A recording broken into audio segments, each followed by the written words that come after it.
Google is continuously innovating and has created hundreds of products for a large range of markets, but they can be roughly split into 4 categories. Search, which covers Google's key business. Most people are familiar with Google Search, Google Images, Google Books, and Google Maps. These are the products which Google are most famous for. Communication and publishing. Users can email with Gmail, share and edit documents with Google Docs, share and view videos on YouTube, share photos on Picasa, social network with Orkut, and much more. Google has also made products to perform in the mobile market. It has created a mobile operating system, Android, and has allowed search and maps to be part of the everyday usage of a mobile phone.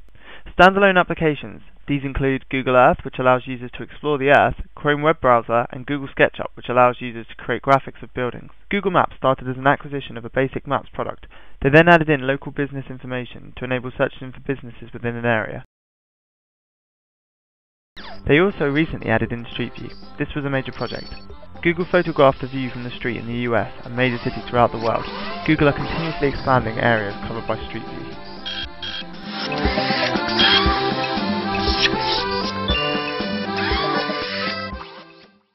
Google Street View can be of great benefit on mobile phones. For example, if you are lost and don't know which turn to take, you can use Street View to view what the junction looks like.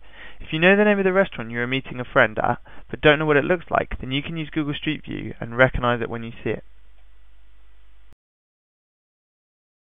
Google Navigation is the latest product that builds on Google Maps.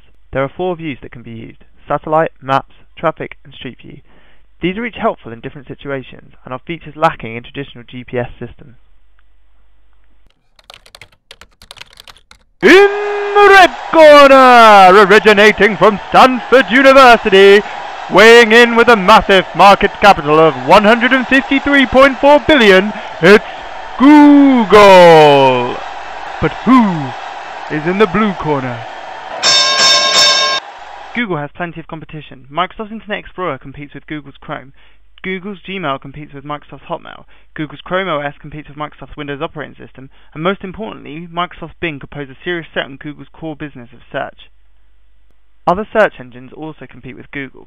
Yahoo has always been Google's main competitor for search and is now in a deal with Microsoft. Its search engine will be powered by Bing. Also, Google is not the top search engine in every country. Baidu is the top search engine in China and Yandex in Russia.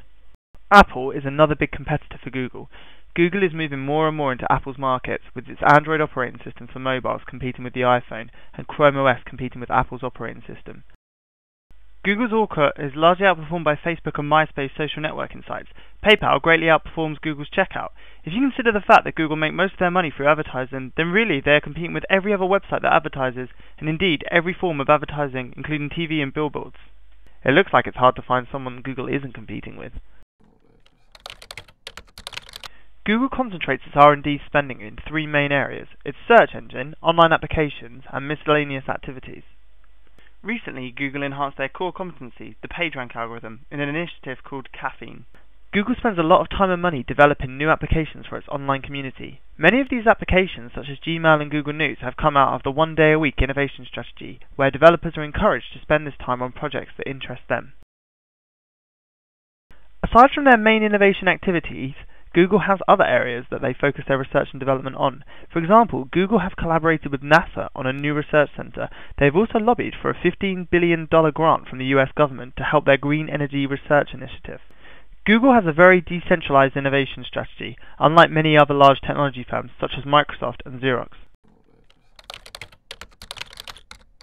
It is thanks to Google's strategy that Google has managed to maintain their competitive advantage over the other search engine providers. Google have decided against a traditional strategy, as this is too rigid and time-consuming, and often hinders the developers' creative ideas. By having a relatively free-flowing structure, the developers can focus on generating and improving new products, which is important as Google has a bottom-up innovation process. Google are, however, very focused on content control and audience domination, so they can reach out and be part of as many lives as possible. A major part of this strategy is based on acquisitions of other companies to incorporate their markets and technologies into their own. At Google, they consider the mobile market the future. They have preempted huge growth in the mobile markets and have already started focusing on buying satellites and positioning themselves so that they will be one of the leaders in this market as it evolves in the future. Another part of Google's strategy is their understanding of risk and how to approach and deal with it. Through their successes and failures, they have found ways of managing risk and using it to their advantage, incorporating it into their strategy and their day-to-day work etiquette. Despite it being hard for competitors to preempt Google's next moves, they still have a large number of patents for protection. Google have recently announced their up-and-coming operating system, Chrome OS, built mainly around their browser, Chrome. This is undoubtedly a step towards Microsoft's core business. What if when you pressed on, you were on the internet in seconds? What if your browser was your operating system? And so check this out. This means that you don't have to deal with managing programs or nagging updates or lost files or confusing settings or blue screens of doom, and there's no nagging updates. Just your browser. Google Wave is a new product that is still in pre-release. It is essentially Google's take on a modern-day email. Instead of emails being passed along, Google Wave is a hosted conversation with only one copy that anyone can contribute to. We think systems like this may take off in the next 3 years, especially for businesses, where emails are regularly sent between multiple parties. We think in the future, Google may try and reduce their reliance on their core search and advertising businesses and fan out their revenue streams to their other products. Maybe their current innovation strategy will produce a killer product, or maybe they'll begin to focus their efforts on particular market opportunities, which other rivals such as Apple have done quite successfully. Whatever the future holds for Google, we are certain that the unique innovation processes will be the key to the success of their business and greatly shape our internet.